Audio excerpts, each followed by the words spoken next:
Hello guys, welcome to in this channel. इस video में हम छत्तीसगढ़ के सामान्य ज्ञान से सिलेक्टेड 15 महत्वपूर्ण प्रश्नों का एक छोटा सा क्लास टेस्ट लेकर आए हैं। इन सभी क्वेश्चन का लेवल मीडियम रखा गया है, जिसपे आप 15 आउट ऑफ 15 मार्क्स भी ला सकते हैं और ये सभी महत्वपूर्ण प्रश्न आपके एग्जाम के पॉइंट ऑफ व्यू से काफ़ी हेल्पफुल साबित हो सकती है। सो गाइस, वीडियो के अंत तक जरूर बने रहे। यदि आप इस चैनल पर नए हैं तो चैनल को सब्सक्राइब जरूर कर लीजिए। इस चैनल पर हम छत्तीसगढ़ के सामान्य ज्ञान से और छत्तीसगढ़ में जितने भी कॉम्पिटिशन एग्जाम होते हैं उन सब से रिलेटेड वीडियो अपलोड करते हैं। और मैं आपको एक बहुत ही अच्छे ऐप से इंट्रोड्यूस कराना चाहता हूँ। इस ऐप का नाम है एनालाइजर ऐप। यह ऐप छत्तीसगढ़ के जितने भी कंपटीशन एग्जाम होते हैं उन सभी एग्जाम के लिए बेस्ट टेस्ट सीरीज प्रोवाइड कराती है। अभी इस ऐप पे CGPSC 2021 के लिए, असिस्टेंट प्रोफेसर के लिए और असिस्टेंट डायरेक्टर ऑफ एग्रीकल्चर के लिए टेस्ट सीरीज उपलब्ध है और साथ में साथ फ्री टेस्ट सीरीज भी उपलब्ध है, जिसका आप फायदा उठा सकते हैं। CGPSC 2018 में इस ऐप से 32 प्लस प्रश्न पूछे गए थे और साथ ही CGPSC 2019 के एग्जाम हुए थे, उसमें 46 प्लस प्रश्न इस ऐप से पूछे गए थे। सो गाइस, एग्जाम के कट ऑफ को देखते हुए यह ऐप आपके लिए काफ़ी हेल्पफुल साबित हो सकती है। तो जाइए इस ऐप को अभी डाउनलोड कीजिए। ऐप की लिंक आपको वीडियो के डिस्क्रिप्शन बॉक्स पे मिल जाएगी। तो चलिए हम अपना टेस्ट स्टार्ट करते हैं। पहला देखते हैं, प्राचीन समय में राज करने वाली कलचुरी वंश के शासकों की कुल देवी का नाम क्या है। सिंपल सा क्वेश्चन है। क्या बोला गया है? कलचुरी वंश के कुल देवी का नाम क्या है? इसका आंसर हो जाएगा ऑप्शन सी। क्या है? गजलक्ष्मी। ओके गाइस, कलचुरी वंश के शासकों की कुल देवी थी गजलक्ष्मी।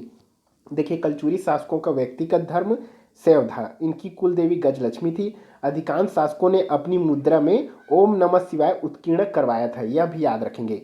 नेक्स्ट में आते हैं, बास्केटबॉल के प्रसिद्ध खिलाड़ी हनुमान सिंह राठौड़ को किस वर्ष अर्जुन अवार्ड दिया गया? मोस्ट इंपॉर्टेंट क्वेश्चन है। क्या बोला गया है?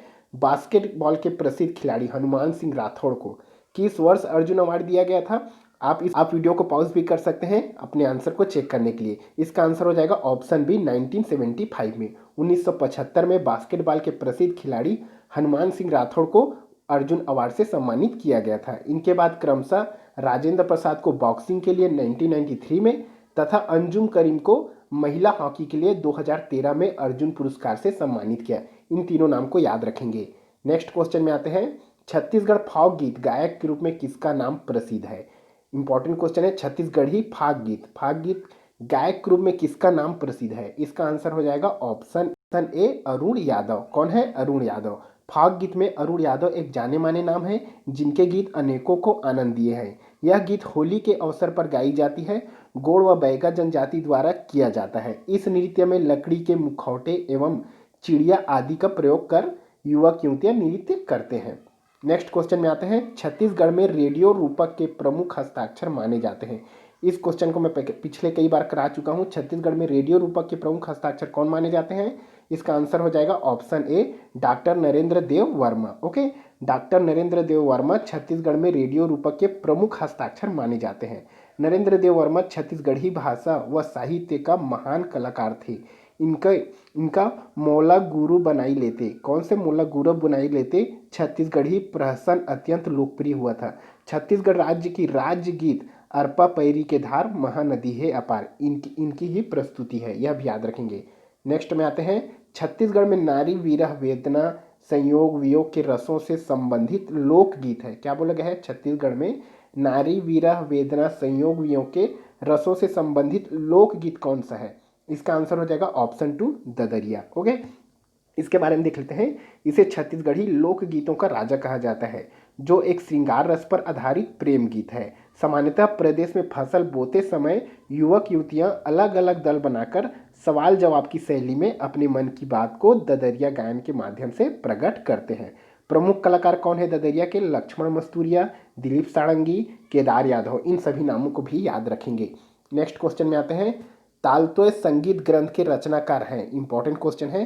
तालतोय संगीत ग्रंथ के रचनाकार कौन है? इसका आंसर हो जाएगा ऑप्शन फर्स्ट, राजा चक्रधर सिंह। कौन है? राजा चक्रधर सिंह ने अनेकों ग्रंथों की रचना की, जिनमें उनकी प्रमुख नर्तन सर्वस्व है, इसको भी याद रखेंगे। इनकी तालतोय निधि एक प्रमुख रचना है, जिसकी वजन 32 kg है। इसकी वजन कितनी है तालतोय निधि की? 32 kg, यह भी याद रखेंगे। इनके और प्रमुख रचनाएं हैं राग रत्न, मंजूसा, जोसेफ हरहत जो कि उर्दू में है, और माया चक्र। ओके, नेक्स्ट क्वेश्चन में आते हैं, मनमोहना सांस्कृतिक कार्यक्रम मंडली की संचालिका है। क्या बोला गया है? मनमोहना सांस्कृतिक कार्यक्रम मंडली के संचालिका कौन है? इसका आंसर हो जाएगा ऑप्शन फर्स्ट तीजनबाई। कौन है इसकी संचालिका? तीजनबाई है। तीजनबाई के पंडवानी गुरु कौन थे? ब्रिजलाल पारधी, यह भी याद रखेंगे। पांडवानी को छत्तीसगढ़ी लोक बैल कहा जाता है। तीजनबाई पंडवानी कापालिक शैली में गाती हैं।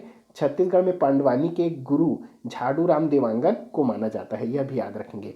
नेक्स्ट क्वेश्चन में आते हैं, छत्तीसगढ़ राज्य का सबसे ठंडा स्थान कौन सा है? इसका आंसर हो जाएगा ऑप्शन ए, सिंपल सा क्वेश्चन है, अंबिकापुर। अंबिकापुर छत्तीसगढ़ में सबसे ठंडी स्थान है। और सबसे अधिक गर्म कौन सा स्थान रहता है? रायपुर। नेक्स्ट क्वेश्चन में आते हैं, सबसे लोकप्रिय नृत्य छत्तीसगढ़ का कौन सा है? इसका आंसर हो जाएगा ऑप्शन टू, कर्मा। कर्मा क्या है? छत्तीसगढ़ का सबसे लोकप्रिय नृत्य है। सबसे पहले आप इनको कैटेगरी वाइज याद रखेंगे। लोक नृत्य में कौन कौन से कैटेगरी हैं, लोकगीत में कौन कौन से हैं और लोक नाट्य में कौन कौन से। इन सभी को कैटेगरी वाइज आप याद रखेंगे तो पढ़ने में आसानी होगी। छत्तीसगढ़ जनजाति में सबसे लोकप्रिय व प्राचीन नृत्य कर्मा को माना जाता है। यह दशहरा से प्रारंभ होकर वर्षा ऋतु तक चलता है। बैगा जनजाति में इसे बैगानी कर्मा कहते हैं। नेक्स्ट में आते हैं, जैन संप्रदाय का महत्वपूर्ण तीर्थ स्थल कौन सा है? जैन संप्रदाय का महत्वपूर्ण तीर्थ स्थल है ऑप्शन सी, नगपुरा। शिवनाथ नदी के किनारे दुर्ग में यह स्थित है। यह 23वें तीर्थकार पार्श्वनाथ का यहाँ मंदिर है। और साथ ही जैन धर्म के प्रमुख स्थल और कौन से हैं? आरंग में स्थित है भांडल देव मंदिर। नेक्स्ट क्वेश्चन में आते हैं, कितने दिसंबर 1857 को ब्रिटिश शासन ने वीर नारायण सिंह को रायपुर के जय स्तंभ चौक में फांसी दी थी? क्या बोला गया है? कितने दिसंबर को? 1857 को ब्रिटिश शासन ने वीर नारायण सिंह को जय स्तंभ पर फांसी दी। इसका आंसर हो जाएगा ऑप्शन बी, 10 दिसंबर को। 10 दिसंबर 1857 को ब्रिटिश शासन ने वीर नारायण सिंह को जय स्तंभ चौक में फांसी दी थी। ओके, देखिए, यह 1857 के स्वतंत्रता संग्राम में छत्तीसगढ़ से शहीद होने वाले प्रथम व्यक्ति थे। यह बिंझवार जनजाति से आते थे।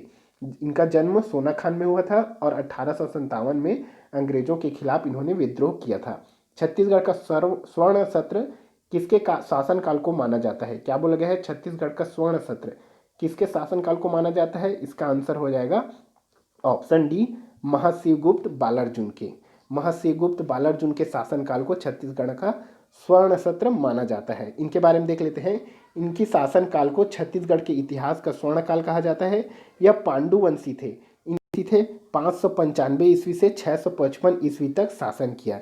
इनके शासनकाल में प्रसिद्ध चीनी यात्री वैन स्वांग ने 1639 ईस्वी में सिरपुर की यात्रा की थी, यह भी याद रखेंगे।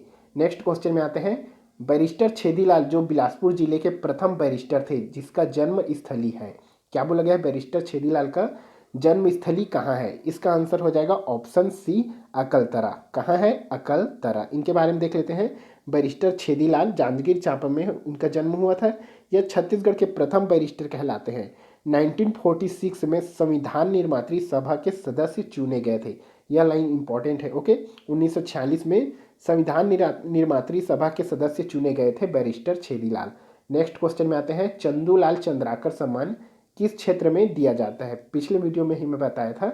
इसका आंसर हो जाएगा ऑप्शन बी, पत्रकारिता के क्षेत्र में चंदूलाल चंद्राकर सम्मान दिए जाते हैं। लास्ट क्वेश्चन में आते हैं, कांकेर किस नदी के किनारे पर स्थित है? इंपॉर्टेंट है। इसका आंसर हो जाएगा ऑप्शन सी, दूध नदी के किनारे पर कांकेर स्थित है। और प्रमुख शहरें देख लेते हैं, जैसे कि बारसूर को पूछ देते हैं। बारसूर किस नदी के किनारे स्थित है? इसका आंसर हो जाएगा इंद्रावती। कोंडागांव नारंगी नदी के। सो गाइस, ये थे आपके 15 क्वेश्चन। कमेंट करके जरूर बताएं कि आपके 15 में से कितने क्वेश्चन सही हुए। और वीडियो अच्छा लगा तो लाइक, सब्सक्राइब और शेयर करना ना भूलें। Thank you so much.